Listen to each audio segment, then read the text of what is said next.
countries, like what level they're at with this stuff?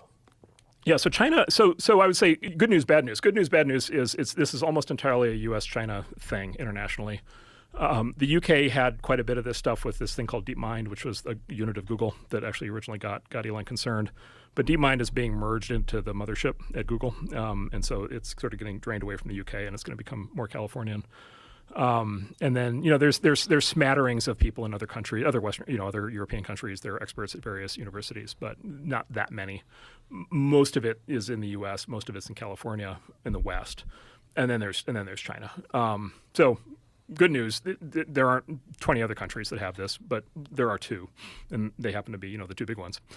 And so there is a big corresponding Chinese development effort that's been underway for the last 15 years, just like the efforts in the U.S. China's actually very public about their AI kind of agenda mission. They talk about it, they publish it, and of course they have a very different theory of this than we do. Mm-hmm. Right? They view AI as a way to achieve population control. Right? Really? Yeah, they're authoritarians, right? And so the number one priority for Chinese leadership is always that the population of China stay under control, right, and not revolt, right, or expect to be able to vote, right, or whatever, right, anything that would threaten the dominance of the Communist Party of China. And so so for example, China's security camera companies are the world leaders in AI security cameras because they're really good at like sniffing out people walking down the street, right? Like that's the kind of thing that their systems are really good at. And so they have a whole national development program, which is their government and their company. In China, all the companies are actually controlled and owned effectively by the government. Like there's not as much of a distinction between public sector, private sector as there is here. So China has a more organized effort that couples basically their whole society. And then they have a program to basically use AI for population control inside China, authoritarian political control. And then they've got this program called Digital Belt and Road, where they're going to basically try to install that AI all over the world, right? And if you've been tracking, they've had this program for the last 10 years to be the networking layer for the world. So this whole 5G thing with this company called Huawei. So they've been selling all these other countries all the technology to power their 5G wireless networks. And then they're basically going to roll out on top of that this kind of AI, authoritarian, basically surveillance control, population control stuff. And on the Huawei on top of the other infrastructure. They have the Huawei 5G stuff. They've got what they call smart cities. So they've got a bunch of software. They've already sold a bunch of countries to basically run a city, to run public transportation and, traffic control and all these things. And that's got their security cameras built in everything. And and then, of course, what they pitch to the president or prime minister of country X is if you install our stuff, you'll be able to better control your population. Jesus. Right. If you install the American stuff, who knows? They'll, they're Americans, they're crazy, democracy, like freedom, like all that stuff. Like in China, we want things like controlled. And of course, a lot of people running a lot of countries would find the China model, quite compelling. So there's two very different visions. This is like the Cold War with the Soviet Union, right? There's two very different visions for how society should be ordered. There's two very different visions for how technology should be used to order society, right? There's two very different visions on whether people should have access to technology or just the government, right? But in China, in the Soviet Union, it was illegal to own a photocopying machine, right? You'd get like executed for owning a mimeograph or photocopying machine. Right, because it was such a threat that you'd be able to publish, information that wasn't propaganda coming from the government. And so China's not quite that bad, but they're getting there. And so there are these two visions, there are these two approaches to technology, there are these two plans to kind of propagate that out. In the U.S., what we do is we have companies build this stuff and we have them go out and sell it, right? Or we have open source developers who go out and make it for free. In China, it's more of a top-down directed, kind of thing.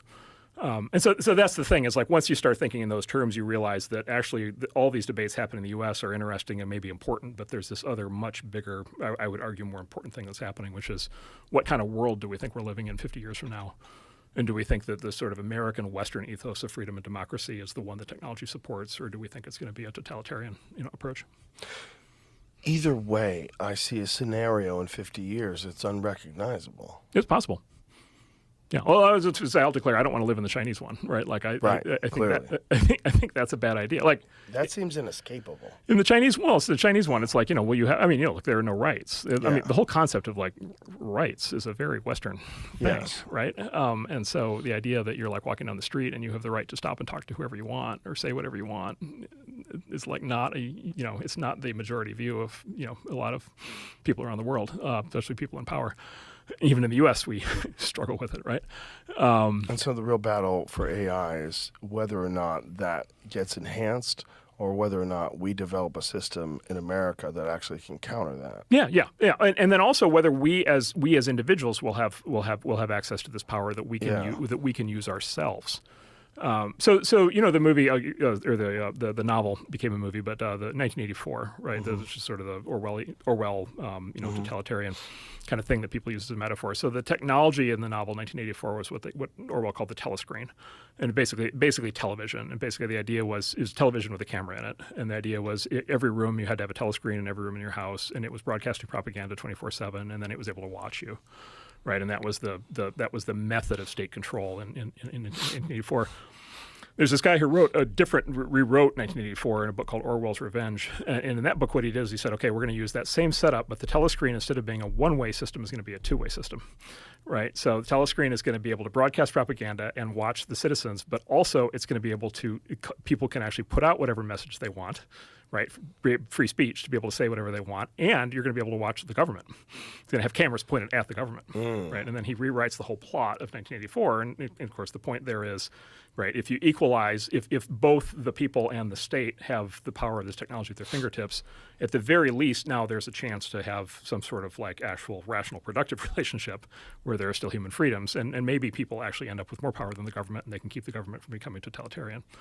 Right, and so in his rewriting, what happens is people use rebels who want a democracy, use the broadcast mechanism out to be able to ultimately change the system. And so that's the fundamental underlying question here as well, which is like, is AI a tool to watch and control us, or is AI a tool something for us to use to become smarter, better informed, more capable, right? How much of a concern is Chinese equipment that's already been distributed? Yeah. Well, so the basic thing. So we don't always know the specific answer to that yet, because this gets into complicated technical things, and it can be hard to prove some of these things. But what we do know the following: we know that in the Chinese system, everything basically it rolls up to and is essentially owned and controlled by, actually not even the state; it's the Chinese Communist Party, the CCP. So there's the party owns and controls the state, and the state owns and controls everything else. So, for example, it's actually still illegal sitting here today for an American citizen to own stock in a Chinese company. They like it's people say that they do, and they have various pieces of paper that say they do, but it's actually there's a law that says that's not, because this is an asset of China. This is not something that you can sell to foreigners.